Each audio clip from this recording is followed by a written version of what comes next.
Ayan mga paps, sa naghahanap ng push rod. Ayan. Size Kaigo 175, sa Chariot 175cc. Ito. Sa magko-convert ng galing sa 250 150cc, tapos papalitan nyo ng 175. Hindi po match yung itong pangonan 150cc na push rod. So, hindi kakayanin ng rocker arm pag-adjust. Kahit ilipat mo yung nut sa ilalim, di pa rin kaya. Tingnan nyo yung sukat, mas malayo. Ayan mga paps, ito. Ito yung 150cc nya.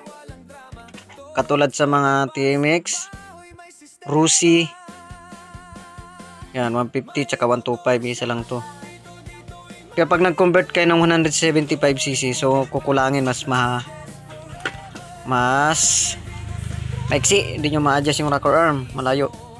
Ayan, tingnan nyo yung sukat, maiksi kasi hindi may diferensya. Pantay natin sa baba. Ayan mas mahaba yung pang 175cc. Ayan, ayan, diba? Yan diferensya. Ayan mga paps, maikli yung pang 150cc.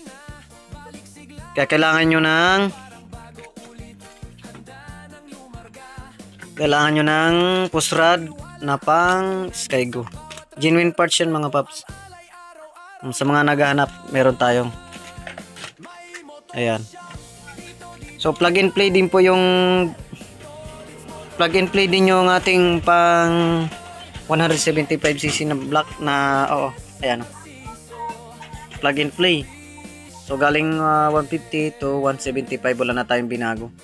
So ang babagoy lang natin is yung push rod nya, kasi yung atong adjustment ay ng rocker arm is di na kaya. Kahit ilipat nyo itong nut, kahit ilipat nyo ito dito sa ilalim, di pa rin niya kayang habulin kasi sobrang iksi talaga ng push rod. Kaya kailangan nyo talaga magpalit ng push rod para standard yung adjustment. Ibig sabihin ganito yung hitsura nya, hindi ka na magabago nito. Ayan, yun lang mga paps. Pag nag-convert kayo ng 150 to 175cc, kailangan nyo magpalit ng push rod.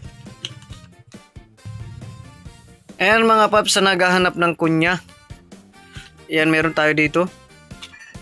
Yan, ang may mga kunya mga paps sa mga magnito ng ating mga motor, flywheel ng mga makina sa bangka o pang dagat na makina. May mga pinadala si Busing ng mga kunya.